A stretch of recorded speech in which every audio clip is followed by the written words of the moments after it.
2 பேரும் ஒரே ஆக்சிடெண்ட்டில் தான் இறந்துட்டாங்க. நாங்கள் ஹாஸ்பிட்டல் வந்தப்போ ரேகாவையும் அவங்க அப்பாவையும் பார்த்தோம். ஜெசிகா வேலை பார்க்குற கம்பெனியோட எம்டி சிவா சாரும் இருந்தார். அங்கிருந்த வீட்டுக்கு வந்து ஆறுதலாக 4 வார்த்தை பேசினாரு. நானும் உங்கள் பிள்ளை மாதிரி தான், என்ன வேணுமோ எது வேணுமோ தயங்காமல் என்கிட்டயும் கேளுங்க, நானும் அப்பப்போ வந்து பார்த்துட்டு போகிறேன்னு சொல்லி கொஞ்சம் பணமும் கொடுத்துட்டு போனாருமா. மறுபடியும் அவர் எப்போ வந்தாருங்கம்மா? அதுக்கப்புறம் அவர் ஒருக்கா தான் வந்து பார்த்துட்டு போனார். அவரோட ஜேஎம்டி சசி சார் தான், நீங்கள் இங்கேயே இருந்தால் உங்கள் பிள்ளைங்க ஞாபகமாகவே இருக்கும், அதனால் நான் ஒரு வீடு வாங்கி தரேன், அங்கே போய் இருங்கன்னு சொல்லி எங்களை இங்கே அனுப்பி வச்சாரு. வாரம் ஒரு தடவை வந்து பார்த்துட்டு போவார்ப்பா. உட்காருங்கப்பா. வந்து எவ்வளோ நேரம் ஆச்சு? நின்றுட்டே பேசிகிட்டு இருக்கிறீங்க. நீ போய் பிள்ளைங்களுக்கு ஏதாவது எடுத்துகிட்டு வா. இதோ போகிறேங்க. வீடு நல்லா தான் இருக்கு. சசி ரொம்ப நல்லவன் தான், நினைக்கிறவங்களுக்கெல்லாம் வீடு வாங்கி தரான். சும்மாவா? அவன் நினைக்கிற காரியம் நடக்க வேண்டாமா? அவன் தான் கொலை பண்ணனதே, அதை மறைக்கிறதுக்காக இதுவா? நீ என்ன சொன்னி அங்கேயே பார்த்துட்டு இருக்க? ஃபோன் ஜெசி தான் இல்லை எல்சி தான். சோனி, என்னாச்சு? எதுக்கு அடுத்தவங்க மொபைல் எடுத்து பார்த்துட்டு இருக்க நீ? கொண்டாங்க. இல்லைங்க, இதெல்லாம் நீங்கள் பார்க்க வேண்டாம். இல்லை, நீ ஷாக் ஆகுற அளவுக்கு அப்படி என்னதான் அதில் இருக்கு? கொண்டா. நான் தான் சொல்கிறேன், நான் பார்த்ததே தப்பு, இதில் நீங்கள் வேற வேண்டாம். நாங்கள் தான் கேட்குறோம்ல, குடிங்க. சி, முதல்ல இதெல்லாம் யாருக்கு அனுப்பியிருக்கான்னு பாரு. நீ பார்த்துட்டியா விக்கி? உன்னா சி கர்மம், அதை முதல்ல யாருக்காவது அனுப்பியிருக்கானான்னு பார்த்துட்டு எல்லாத்தையும் டெலிட் பண்ணு. அப்படி என்னதான் அதில் இருக்கு? ஜோ மங்குஸ்தா மண்டையா, என்ன? நீ என்னத்தை பார்க்கணும்னு ஆசைப்பட்டியோ அதுதான் அதில் இருக்கு. தங்கச்சிமா, எங்க ரமேஷ் அப்படிப்பட்டவன்லாம் இல்லை, நீ தப்பா புரிஞ்சிட்டு இருக்க. நான் ஆசைப்பட்டதுன்னா சிவா இல்லைன்னா சேகர் பற்றி ஏதாவது டீட்டெயில்ஸ் இதில் இருக்கா? அவ இதெல்லாம் அனுப்பினதே சிவாக்கு தான். சிவாக்கா? ஆனால் ஏன் இப்படி பண்ணான்னு தெரியலையே. அவர் இது என்ன பார்த்தோம் நினைவு வந்தோம் ரேகாவை தானே கேட்டாரு. ஆனால் கொஞ்சமும் நினச்சி பார்க்கல இவ இப்படி எல்லாம் இருப்பாங்க. எவ்வளோ தடவை எப்படி எல்லாம் மெசேஜ் போட்டிருக்கா சிவாக்கு, ரிப்ளை வந்திருக்கா. இந்த சசி சிவாக்கு ஒவ்வொரு தடவையும் ஆக்சிடென்ட் பண்ணி ஃபோன் இல்லாமல் பண்ணான். ஆனால் கார் ஆக்சிடென்ட்ப்பா, கையில் ஃபோன் இல்லாமையா வந்திருப்பா இவ. அப்போ இது எக்ஸ்ட்ரா ஃபோனாக இருக்கணும். எவ்வளோ இருக்கு. பேரண்ட்ஸ் எப்படி பார்க்காம விட்டாங்க? பார்த்துருந்தா அவங்களும். இல்லைங்களா, வாங்கம்மா டீ சாப்பிடுங்க. ஜெகதி, வாங்கம்மா. வரோங்க டீ. என்னடா விக்கி, திரும்ப திரும்ப கேட்குறேன்னு சங்கடப்படாத. உனக்கு என் மேலே ஒரு துளி கூட நீ இப்படி இருக்கியேன்னு வருத்தம் இருக்கு, மற்றபடி எதுவும் இல்லை. தான். ஏன் விக்கி? ஏன் அம்மாவை பற்றி எனக்கு தெரியும். இல்லை, நீ கொஞ்சம் கூட கோவப்படலையே விக்கி. நான் நினச்சேன் நான் இதை சொன்னது கோவப்பட்டு நீ ட்ரெஸ்ஸிங்ஸ் ஒழுங்காக பண்ணியிருக்க மாட்டேன், உன்னோட பிஹேவியர்ஸ் அப்படி இருந்திருக்கும், அதனால தான் அவன். நான் தான் சொல்கிறேனே, என் அம்மாவை பற்றி எனக்கு தெரியும்னு. இல்லை விக்கி, நீயா தான் அவனை கூப்பிட்டுருப்பேன்னு நீ சொல்லிடுவியோன்னு நான் நினச்சேன் விக்கி. பைத்தியமா அம்மா உனக்கு? எப்படி நீ என்ன அப்படியெல்லாம் கேவலமாக நினைக்கிற? இல்லை, ஒரு சிலர். எவனும் எப்படி வந்துட்டு போகிறான், அவன் கூட நீ என்ன கம்பேர் பண்ணாத சொல்லிட்டு. இதையெல்லாம் யோசிச்சுட்டு தான் அவுட்டிங் போனப்போ அழுது வளைஞ்சிட்டு இருந்தியா, கொஞ்சம் கூட என்ஜாய் பண்ணல. ராஸ்கல், நான் கூட நம்பிட்டேன் நீ ஜெசிகா வீட்டில் நார்மலாக இருக்கவும். என்ன பண்ணுறது, பொண்ணாக பிறந்துட்டுமே, இடத்துக்கு தகுந்த மாதிரி நடிச்சு தானே ஆகணும். அப்போ என்கிட்டையும். உன்கிட்ட நான் ஏன் நடிக்கணும் விக்கி? நானா இருக்கிறதே உன்கிட்ட மட்டும்தான் விக்கி. என்னடா அம்மு, அதை எதையும் யோசிச்சுட்டு இருக்கேன், எல்லாத்தையும் தூக்கி போட்டுட்டு எப்பவும் போல இரு. நீ இவ்வளோ கஷ்டப்படுறத பார்த்தா ஏன்டா அவுட்டிங் கூட்டிட்டு வந்தோன்னு இருக்கு. ஏன் விக்கி? என்னடா எதுக்கு அவுட்டிங் வரும்? எப்பவும் பார்த்துட்டு இருக்கேன் அதே ஆட்கள், அதே இடம், அதே வேலைகள், இதெல்லாம் கொஞ்சம் சேஞ்ச் ஆகட்டும்னு சொல்லி தானே வெளியே வரோம். இங்கேயும் வந்து நான் ஒரு வேலையுமே பார்க்கலையே விக்கி. சோனி ரமேஷ் நீ 3 பேரும் தானே ஷேர் பண்ணிட்டு இருக்கீங்க, நான் சும்மா தானே இருக்கேன். இல்லடா, இங்கேயும் வந்து ப்ரெசன்ட் மைண்ட் செட்டில் இல்லாமல் பாஸ்டே இருந்தா எப்படிமா? சேஞ்ச் பண்ணிக்கிறேன் விக்கி. என்கிட்ட ஷேர் பண்ணாமல் இருந்த வரைக்காவது நீ. மனசு அவ்வளோ இறுக்கமாக இருந்துச்சு, இப்போ லேசாக தான் இருக்கு. அப்புறம் என்னடா? எந்த ஒரு எமோஷன்ஸுமே பீக் லெவலில் டச் பண்ணும்போது கண்ணீர் வர்றது சகஜம் தானே. நீ எனக்கு உடம்பாலையும் மனசாலையும் உண்மையாக இருக்கணும்னு நினைக்கிறேன், அதே போல தானே நானும். அப்புறம் எதுக்காக இப்படி? ஏன் விக்கி? சொல்லுடா. இல்லை, ஜெசிகா வீட்டில் அந்த மாதிரி ஒரு ஃபோட்டோஸை நான் பார்த்துட்டு பார்த்துட்டு உனக்கு ஒரு எண்ணமும் தோணலையா விக்கி? தோணுச்சே. என்னது அது? ஜெசிகாவா? ஜெசிகாவா? ஒன்றும் இல்லைம்மா. இப்போ சொல்ல போறீங்களா இல்லையா? அது ஃபோட்டோவில் பார்த்ததை நேரில் பார்க்கணும்னா? இல்லை, டேய் ரப்பர் மண்டையா, பொய் சொல்லாத என்ன? நல்லா சைக்காலஜி டாக்டர்கிட்ட கூட்டிகிட்டு போய் காட்டலான்னு. நிஜமா? ம் ஏன்? பின்ன என்னம்மா, அவள் ஃபோனை நீ தானே செக் பண்ண. ம் வேற யாருக்கும் அந்த ஃபோட்டோஸ் அனுப்பல, சிவாவுக்கு மட்டும்தான் அனுப்பியிருக்கா. தான் அப்போ சிவா? ஜெசிகாவுக்கு தான் சிவா மேலே ஒரு ஆஃபர், மற்றபடி அவருக்கு இவன் மேலே எதுவும் இல்லை. ஏங்க ம் நான் ஒன்று கேட்பேன், தப்பாக நினைக்கக்கூடாது. ம் ஒரு பொண்ணை பார்த்த பின்னாடியும் மனசு சஞ்சலப்படாமல் இருக்குமா என்ன? ம் இருக்கும். அது எப்படி? ஒரு பொண்ணை பார்த்ததுக்காகலாம் மனசு சஞ்சலப்படுமா? அது மனசுக்கு பிடிச்ச பொண்ணாக இருந்தால் கூட ஓகே. இல்லை, கொலிக்கு. கொல்லிக்கு மேலெல்லாம் சஞ்சலம் வருமா என்ன? அவங்க சிஸ்டர்ஸ் மேலே தான். உங்ககிட்ட போய் கேட்டேன் பாரு, உங்களுக்கெல்லாம் உலக அழகியே வந்தாலும் ஆஹா ஒரு துளி சஞ்சலப்பட மாட்டீங்க. என்ன? இல்லை, அந்த பொண்ணு முழுசா பார்த்தா? எப்படி பார்த்தாலும் கண்ணை பார்த்து தானே பேச போகிறோம், அப்புறம் என்ன? ஐயோ மடையா, நான் சொன்னது உங்களுக்கு புரியலையா? புரிஞ்சுது. அப்புறம் அதான் முதலே சொன்னனே, மனசுக்கு பிடிச்ச பொண்ணா இருந்தா. பொண்ணா இருந்தா ஆ, அதுக்கு மேலையெல்லாம் கேட்கக்கூடாது. அடிக்கடி ஃபோட்டோஸ் பார்த்தா கூட எந்த சலனமும் தோணாதா? ம் நிஜமாவா? மனசில் ஒரு பொண்ணு இருக்கும்போது வேற பொண்ணை பார்க்கவே தோணாது. இப்போ எதுக்கு இத்தனை கேள்வி? அது ஜெசிகா வீட்டில் நாங்கள் பார்த்தோமே ஃபோட்டோஸ். அவ ஏதோ சிவாக்கு அனுப்பினதா ரேவதி சொன்னாலே. அதான். சிவாலாம் சஞ்சலப்பட்டிருக்க மாட்டார். அது எப்படி? அவர் மனசுல ரேகாலாம் இருக்கா. ஃபோட்டோஸ் எப்படி இருந்ததுன்னு உங்களுக்கு தெரியுமா? ம் அது பார்த்து கூடவா அவர் மனசு மாறாமல் இருப்பார்? அப்படி என்ன ஃபோட்டோஸில் இருக்கு? அதான் சொன்னனே முழுசா. சிவா ஏதாவது ரிப்ளை பண்ணியிருந்தாரா? ம் அப்புறம் என்ன டவுட்டு? ஜெசிகா இருந்திருந்தா ரேகாக்கும் சிவாக்கு இடையில ப்ராப்ளமாக வந்து நின்றுப்பான்ல. அது அவரோட ரிப்ளை படிச்சா உனக்கே தெரியும். எனக்கு மேலே எந்தவித அபிப்பிராயமும் இல்லை. நீ எனக்கு சகோதரி மாதிரி தான், எந்த ஹெல்ப் வேணாலும் கேளு. ஆனால் என் வாழ்க்கைக்குள்ளே வரணும்னு நினைக்காத. என் வாழ்க்கையில் ஏற்கனவே ஒரு பொண்ணு இருக்கா. இன்னைக்கும் என்னைக்கும் எப்பவும் அவள் மட்டும்தான். அப்புறம் என்ன? இல்லைங்க, ரேகாவை இவர் இன்னும் பார்த்ததே இல்லைல்ல, அதான். இங்கே பார் சோனி, நம்ம லைஃப் நம்மளா செலக்ட் பண்ணிக்கிட்டது. ரேகா லைஃப் பெரியவங்க பார்த்து பண்ணினது. சிவா தப்பானவராக இருக்க சான்ஸே இல்லை. ஃபோட்டோஸை பார்த்ததுலேருந்து தான் கொஞ்சம் குழப்பமாக இருக்கு. நீ இதை ரேகா கிட்டே சொன்னாலும் அவள் பெருசுப்படுத்த மாட்டா. ம் அந்த அளவுக்கு அவங்க காதல உறுதியா இருக்காங்க, நம்பிக்கையும் இருக்கு.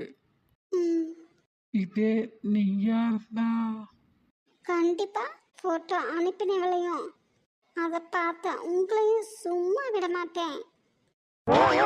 அம்மா தாயே, நான் பார்க்கவே இல்லை. ம் இனிமே உங்கள் வாட்ஸ்அப்பை நான் ஸ்கேன் பண்ணி யூஸ் பண்ணுறேன். இல்லைன்னா எங்களுக்கு வேற ஆப்பெல்லாம் இல்லை பாரு. சார் தான் போடி. என்ன? ம் இனிமே 2 பேரும் சேர்ந்து தான் ஃபோன் யூஸ் பண்ணுறோம். ம் இங்கே வந்து ரொம்ப ஓவராத்தான் பண்ணிட்டு இருக்க என்ன? ம் எனக்கு அப்படி தெரியலையே. அப்போ சொன்னா தெரிஞ்சுக்கோமா. நீங்கள் பக்கத்தில் இருந்தால் மண்டையில் ஏற மாட்டேதுங்க சார். அது என்ன ஆணியா ஏறாம இருக்க? உங்களெல்லாம் வச்சுட்டு சரி இறங்குமா, நான் போய் ரெஃப்ரெஷ் ஆகணும். அந்த ரூமில் அவங்க இருக்காங்கல்ல, அதுக்கு நீங்கள் இங்கேயே ரெஃப்ரெஷ் ஆகிட்டு வாங்க, 2 பேரும் சேர்ந்து சமைக்கலாம். நல்ல ஐடியா தான். உங்கள் கூட சமைச்சாதாங்க எனக்கு வேலை ஈஸியாக இருக்கு. ஆமாம் ஆமாம், பின்ன எல்லா வேலையும் என் தலையிலேயே கட்டிடு. உங்ககிட்ட நான் கொஞ்சம் உரிமையோடு கேட்கலாம். விக்கி அண்ணாட்ட போய் காய்கறி நறுக்கி கொடுங்கன்னு கேட்க முடியுமா? அண்ணா தானே, கேளு. கஷ்டமாக இருக்கு. ம் எப்போ நம்ம கிளம்புப்போம்? தெரில. இனி பேசாமல் ஹால்லையே இருந்துக்கணும். ஏன்? உங்க தங்கச்சி தான் கோர்ட்டு போடுறாளே. இதுக்கு அங்க கூட ராகினியில எந்த தொல்லையும் இல்லை. ம் என்ன இதை பேசத்தான் மடியில் ஏறி உட்காந்துருக்கியா? இதானே டைம், அங்க போயிட்டா. ம் அதுவும் இந்த அட்மின் நமக்கு ஒரு ரொமான்ஸ் சாங் இப்படி எதுவுமே வைக்க மாட்டேங்குது. என்ன பண்ணலாம்? எப்பவும் ரேகாக்கு தான், எப்பவாவது ரேவதிக்கு. நம்ம என்ன பாவம் பண்ணோம்? சரி சரி, டென்ஷன் ஆகாத. ம். அவள் அவன் காதல் நெஞ்சில் கண்டாலே சிறு குற்றம், அவன் நெஞ்சம் தாய்ப்பால் போலே என்னாலும் பரிசுத்தம். ஆத்திரம் நீத்திரம் மூட பாளையம் கல்லாய் அவள் பார்க்கிறாள். ஆக மொத்தம் அவசர கோலம், அவளுக்கு இதை காட்டிடும் காலம். மருதாணி வெளியில் ஏன், மருதாணி வெளியில் ஏன், அடிப்போடி தீபாவளி கங்கை என்று காணலை காட்டும் காதல், காணல் என்று கங்கையை காட்டும். டாக்டர் ஃபர்ஸ்ட் நம்ம வீட்டுக்கு வந்து எனக்கு ஃபீவருக்காக பார்த்தது, அதுக்கப்புறம் ரேகா கண் ஆப்ரேஷனுக்காக ஹாஸ்பிட்டலில் பார்த்தது, கடத்திட்டு போன இடத்துலையும் பார்க்லையும் ஹக் பண்ணிக்கிட்டது, அவருக்கு கழுத்தில் வெட்டுப்பட்டப்போ நம்ம கிஸ் பண்ணினது, எல்லாமே எனக்குள்ள ஏதோ பண்ணுது. டாக்டருக்கும் பண்ணுமா? என்ன இவ இன்னும் தூங்காம என்ன யோசிச்சுட்டு இருக்கா? வர வர பாரு பண்றது எதுவும் சரியில்லையே. வீட்டை கூட்டி யாராவது ஃப்ரிட்ஜில் வைப்பாங்களா குப்பைய? இவ வச்சாலே நல்ல தண்ணி வந்துச்சுன்னு பிடிக்க சொன்னா கொண்டு போய் ஒன்றும் உப்பு தண்ணி தொட்டியில் ஊத்துறா, இல்லை கீழே ஊத்துறா. என்னாச்சு இவளுக்கு? தானா அவளுக்கே அவளே சிரிச்சிட்டு தலையாட்டுறா. காலையில ஹீட்டர் போட சொன்னா அதை போடாம விட்டுட்டு கேட்டா சிலிண்டர் தீர்ந்துச்சுன்னு சொல்றான். கேஸ் ஸ்டவோட சிலிண்டர் தானே தீர்ந்துச்சு. இந்த பிள்ளைக்கு என்னதான் ஆச்சுன்னு தெரியலையே. அவங்க கடத்திட்டு போனாலும் எதுவும் ஆகலைன்னு டாக்டர் சொன்னாரு. ஆனால் இந்த பிள்ளைக்கு மூளையெல்லாம் குழம்பி போன மாதிரி எனக்கு தோணுது.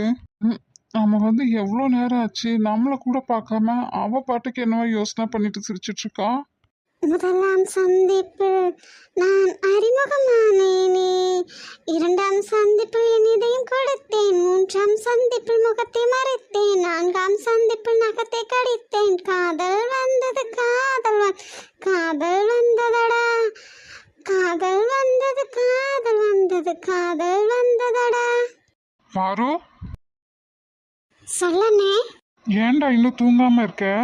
நீ வரட்டும்டா. சரிம்மா, படுத்து தூங்கு. உன்னோடு பேசி பேசியே, உன்னோடு கொஞ்சியே, உன்னோடு நினைவில் வாழ்ந்தே, உன்னோடு நிலையில் வாழ்ந்தே, உன்னோடு கரம் பிடித்தே, உன்னோடு கதை பேசியே, உன் வாசம் பிடித்தே, உன் வசம் இருந்தே, உன் அருகில் இருந்தே, உன் அணைப்பில் இருந்தே, உன் முத்தம் ரசித்தே, உன் முகம் ரசித்தே, என் மொத்த உலகின் உயிர் மூச்சாய் நினைத்து வாழ்ந்து பழகிய என் உயிர்கூட்டுக்கு தெரியவில்லை நீ என்னை மறந்து நெடுந்தூரம் போனது. பிணமாய் வாழ்கிறேன் பிறரை போல் இல்லாமல். உன்னை என்னால யாருக்கும் விட்டு தர முடியாது என்பது எத்தனை உண்மையோ அத்தனை உண்மை. உன் சந்தோஷத்திற்காக உன்னையே விட்டு தரும் அளவிற்கு உன்னை எனக்கு அவ்வளோ பிடிக்கும் என்பதும் அத்தனையும் உண்மைதான். இல்லை என்று சொல்லவே இல்லை. இருந்தும் என்னை அறியாமல் கலங்குகிறது கண்கள். என் மனதை கல்லாக்கி கொண்டு உன்னை விட்டு தர துணிந்த எனக்கு முழுவதுமாய் உன்னை விட்டு விலக முடியவில்லை. என்னை மன்னித்து விடு கடவுளே. அவனை நன்றாக பார்த்துக்கொள். அவன் ரொம்பவும் அப்பாவி. என்னை போன்ற அவனுக்கு தாங்க முடியாத கஷ்டங்களை கொடுத்து விடாதே. மிஸ் யூடா. நல்லவர்கள் யாரோ தீயவர்கள் யாரோ கண்டு கொண்டு கண்ணி யாரும் காதல் செய்வதில்லையே. கங்கை நதியெல்லாம் காதல் நதி என்று பிற்பாடு ஞானம் வந்து லாபம் என்னவோ. காதல் என்பது கனவு மாளிகை புரிந்து கொள்ளடே என் தோழியே. உன்னை காதலை நானும் தேடி பார்க்கிறேன் காணவில்லையே என் தோழியே. வழக்கை பிடித்து வழக்கை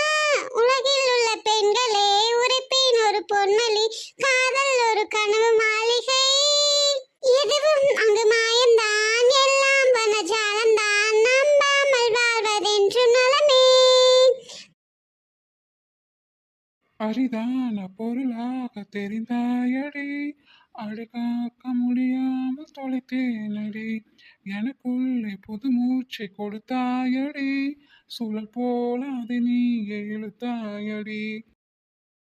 எனது வாழ்நாளில் மிக அழகிய நேரம் என்றால் அவனது மார்பினில் சரிந்து அவனது இதய துடிப்பை கேட்டு அவனது வாசனையை நுகர்ந்த நிமிடங்கள்தான். என் கவலைகளுக்கு 1000 காரணங்கள் இருந்தாலும் என் மகிழ்ச்சியின் ஒரே காரணம் உன் அன்பு மட்டுமே. உன்னோடு இருந்து உன்னை சுவாசிக்கும் பொழுதுகள் போதும். உன்னோடு நான், என்னோடு நீ, வேறு எதுவும் தேவையில்லை. உங்க கூட எப்போ நான் சேர்ந்து வாழ போறேன்னு எனக்கு தெரியல. ஆனால் உங்க பக்கத்தில் இருக்கிறது அவ்வளோ ஒரு இனிமையா இருக்கு. உங்களை நினைக்கிறப்பெல்லாம் என்னோட உடல்ல ஏதோ ஒரு நேர்மறை உயிரியல் விளைவு ஏற்படுது. என்ன செய்யலாம் உன் இருக்கத்திலே, என்னாயுள் வரை உன் அனுப்பினே, வேறென்ன வேண்டும் உலகத்திலே, இந்த இன்பம் போதும் நெஞ்சினிலே, ஏழேழு ஜென்மம் வாழ்ந்து விட்டேன். அக்கம் பக்கம் யாரும் இல்ல, பூலோகம் வேண்டும், அந்தி பகல் உன்னருகே நான் வாழ வேண்டும். நீ பேசும் வார்த்தைகள் சேகரித்து செய்வேன் அன்பே ஒரு அகராதி. நீ தூங்கும் நேரத்தில் தூங்காமல் பார்ப்பேன் தினம் உன் தலை கோதி. விழுந்துராத அம்மு. நான் விழுந்தா நீ பிடிச்சிக்க மாட்டியா விக்கி? பிடிச்சுப்பேன் தான், இருந்தாலும் நீ கவனமா இரு. ம் போய் படு அம்மு. ம் சோனி இன்னைக்கு ஹாலியே படுக்கிறேன் சொன்னான். நான் மட்டும்தான் தனியாக படுக்கணும். அதனால் லேட்டாக போனாலும் பரவாயில்ல. ஏன்? கொரட்டு போடுறேன் நான். ஐயோ, அப்போ ஆஃப்டர் மேரேஜ் நானும் டெய்லி தூங்க முடியாதா? நான் தான் சொன்னேன்ல என்னோட டார்ச்சரால லைஃப்லாம் நீ பொறுத்துக்கணும்னு. பொறுத்துப்பேன் தான், ஆனால் தூக்கம் இல்லாமையா? அப்போ சும்மா சொல்கிறான். இல்லைன்னா நீ பகலில் தூங்கு. அப்போ ஜாப்க்கு யாருமா போகிறது? போட்டிருக்க துணியோட வா, நான் உன்னை நல்லா வச்சு பார்த்துக்கிறேன். எங்க அப்பா ஏன் பொண்டாட்டி தான்ப்பா. ம் வஞ்சி புகழ்ச்சி அணி மாதிரி இருக்கு. அப்படியெல்லாம் எதுவும் இல்லை. விக்கி, நான் உங்ககிட்ட ஒன்று சொல்லணும்னு நினச்சேன். ம் ஜெசிகா வீட்டிலேருந்து நான் ஒரு பென்ட்ரைவ் ஆட்டையப்பட்டேன். அது நம்மளுக்கு எந்த வகையிலையாவது யூஸ் ஆகுமான்னு பார்க்கணும். மறந்துட்டேங்க. காலையில் பார்க்கலாம். ம் என்னங்க என்னங்க என்ன இரு வரோம். வாங்கங்க. என்ன சொன்னி, எதுக்கு இடம் போட்டுட்டு இருக்க? வேற வேலை இல்லாம தான். ஓ, அப்ப கிச்சன் அவங்க 2 பேர் வேலை பார்த்துட்டு இருக்காங்க. நீயும் போய் பாரு. உன் ஆள் இட்லி ஊற்றி வைக்க, நான் சாம்பார் வச்சேன். என் ஆள் சட்னி வச்சிருக்கோம். தாளிச்சு கொட்டுறக்கு 2 பேரா? ஆமா, அதையும் நீயே கையோட செஞ்சுட்டு வந்திருக்கலாம்ல. சொல்லுவீங்க மேடம், ஏன் பேச மாட்டீங்க நீங்க? சாப்பிடலாமா? எதுக்கு சோனி கூப்பிட்ட?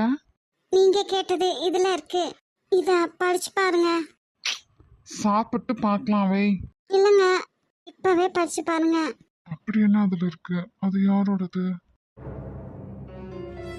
சோனி சொன்ன அந்த டைரியிலையும் ரேவதி சொன்ன பென் டிரைவ்லையும் அப்படி என்னதான் இருக்கு?